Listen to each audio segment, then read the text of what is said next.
আমরা তো ইতিহাসের বইতে কত কিছুই পড়ি, যুদ্ধ, বিপ্লব আর রাজারানীর গল্প, কিন্তু সবচেয়ে গুরুত্বপূর্ণ ঘটনাগুলো কি সবসময় আমাদের চোখের সামনে আসে, নাকি কিছু ঘটনা ঘটে যায় একদম বন্ধ দরজার আড়ালে, যেগুলো চুপি চুপি পুরো ইতিহাসের গতিপথটাই বদলে দেয়? তাহলে আজকের এই আলোচনার মূল প্রশ্নটা কি? প্রশ্নটা হলো, কি করে একটা মাত্র গোপন মিটিং একটা গোটা মহাদেশের ম্যাপটাই নতুন করে এঁকে দিতে পারে? চলুন এই রহস্যটারই সমাধান খোঁজা যাক। শুনতে অবিশ্বাস্য লাগলেও এটাই সত্যি। ওই গোপন চুক্তির ফল কি হয়েছিল জানেন?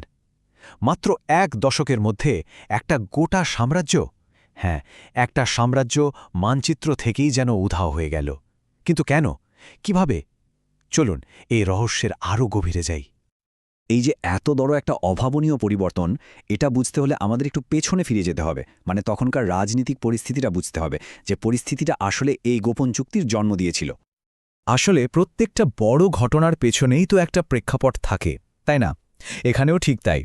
তখন দুটো বড় শক্তি একেবারে মুখামুখি দাঁড়িয়েছিল, আর তাদের মধ্যে যে সাংঘাতিক সংঘাত, সেটাই কিন্তু এই গোপন আলোচনার মঞ্চটা তৈরি করে দিয়েছিল। এই টাইমলাইনটা দেখলে ব্যাপারটা আরও পরিষ্কার হবে। দেখুন উত্তেজনাটা কিভাবে ধাপে ধাপে বাড়ছিল। প্রথম বছরে শুরু হলো অ্যাম্বার সংকট দিয়ে, যেটা ছিল আসলে সম্পদ নিয়ে লড়াই। এরপরেই সীমান্তে ছোটখাটো সংঘর্ষ শুরু হলো। তারপর তো কূটনৈতিক আলোচনা পুরোপুরি ভেসে গেল, আর শেষমেশ শুরু হলো একটা প্রক্সি যুদ্ধ। মানে পরিস্থিতি ক্রমে হাতের বাইরে চলে যাচ্ছিল। আর এখানে সবচেয়ে ইন্টারেস্টিং ব্যাপার হলো, দুই পক্ষের লক্ষ্য ছিল কিন্তু একেবারে উল্টো। উত্তরের সাম্রাজ্য চাইছিল বাণিজ্য পথ আর গরম জলের বন্দর, নিজেদের প্রভাব বাড়াতে, আর অন্যদিকে দক্ষিণের জোটের লক্ষ্য ছিল এই সাম্রাজ্যের বিস্তার ঠেকানো।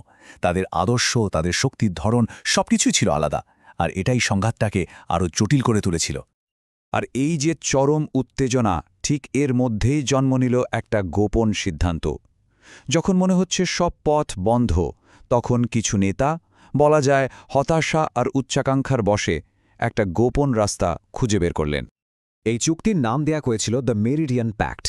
এটা আসলে কি ছিল? এটা ছিল একটা পুরোপুরি গোপন চুক্তি, যার মাধ্যমে কিছু নিরপেক্ষ এলাকাকে নিজেদের মধ্যে ভাগাভাগি করে নেওয়া হয়েছিল। কিন্তু প্রশ্ন হলো, কেন এত গোপনীয়তা? কারণটা সহজ। আন্তর্জাতিক চাপ এড়ানো আর নিজেদের দেশের ভেতরের বিরোধিতা থামানো দুটোই খুব জরুরি ছিল। চুক্তির শর্তগুলো ছিল একদম ঠান্ডা মাথায় করা নিখুঁত হিসাব। যেমন ধরুন, ৪৫তম মেরিডিয়ান ধরে বাফার জোনটাকে ভাগ করা হলো। ঠিক হলো, লাইনের উত্তরের সমস্ত খনিজ সম্পদ পাবে সাম্রাজ্য, আর দক্ষিণের নদীর মোহনাগুলোর পুরো নিয়ন্ত্রণ পাবে জোট। সঙ্গে এটাও ঠিক হলো যে আগামী ২০ বছর কেউ কাউকে আক্রমণ করবে না। মানে পুরো ব্যাপারটাই ছিল শক্তি আর স্বার্থের খেলা। তখনকার এক সাম্রাজ্যের কূটনীতিকের এই কথাটা শুনলে সেই সময়ের মানসিকতাটা স্পষ্ট বোঝা যায়। তিনি বলেছিলেন, ইতিহাস তারা লেখে না যারা যুদ্ধক্ষেত্রে লড়াই করে, ইতিহাস লেখে তারা যারা শান্ত ঘরে বসে মানচিত্র আঁকে। এর মানেটা কি দাঁড়ালো? মানে যুদ্ধের ময়দানের থেকেও অনেক বেশি শক্তিশালী হয়ে উঠেছিল ওই গোপন বৈঠকের টেবিলটা। আচ্ছা, গোপন চুক্তি তো হয়ে গেল, কিন্তু এর ফল কি হলো? এর প্রভাব কতটা মারাত্মক ছিল? চলুন এবার সেটাই দেখা যাক, কিভাবে একটা গোপন সিদ্ধান্ত চারিদিকে একটা বিশাল পরিবর্তনের ঢেউ তুলেছিল। এর ফলাফলটা ছিল ঠিক যেন একটা ডমিনো এফেক্টের মতো। একটার পর একটা ঘটনা ঘটতে থাকল। প্রথমে দক্ষিণের জোট চুপি চুপি তাদের মিত্র রাষ্ট্র ওই বাফার জোন থেকে সাহায্য তুলে নিল, আর ঠিক তারপরেই উত্তরের সাম্রাজ্য ওই একা হয়ে পড়া রাজ্যটার উপর ঝাঁপিয়ে পড়ল। আর এই বিশ্বাসঘাতকতা দেখে আশেপাশের অন্য দেশগুলো ভয় পেয়ে নিজেদের চুক্তি ভেঙে দিল, আর গোটা অঞ্চলে একটা মারাত্মক অস্থিরতা ছড়িয়ে পড়ল। শেষে কি হলো? একটা শক্তিশূন্যতা তৈরি হলো, আর সেই সুযোগে চরমপন্থী দলগুলো ক্ষমতা দখল করে নিল। এই চার্টটা দেখলে ছবিটা আরও পরিষ্কার হয়ে যাবে। খেয়াল করে দেখুন, চুক্তির আগে উত্তরের সাম্রাজ্যের নিয়ন্ত্রণ ছিল ৩০%, আর চুক্তির পরে সেটা বেড়ে দাঁড়ালো ৫৫%। দক্ষিণের জোটেরও কিন্তু লাভ হয়েছে, কিন্তু ক্ষতিটা কার হলো? স্বাধীন রাষ্ট্রগুলোর। তাদের এলাকা ৪৫% থেকে কমে এসে দাঁড়ালো মাত্র ১০%-এ। ভাবা যায় একটা গোপন চুক্তি মানচিত্রটাকে কিভাবে ওলটপালট করে দিতে পারে? এটা তার একটা সাংঘাতিক উদাহরণ। কিন্তু এই বদলটা তো শুধু মানচিত্রের মধ্যেই সীমাবদ্ধ ছিল না, এর পেছনের মানবিক মূল্যটা ছিল ভয়ঙ্কর। চুক্তির পর প্রথম ২ বছরের মধ্যেই প্রায় ৩০ লক্ষ মানুষ, হ্যাঁ ৩ মিলিয়ন মানুষ নিজের ঘরবাড়ি ছেড়ে পালাতে বাধ্য হয়।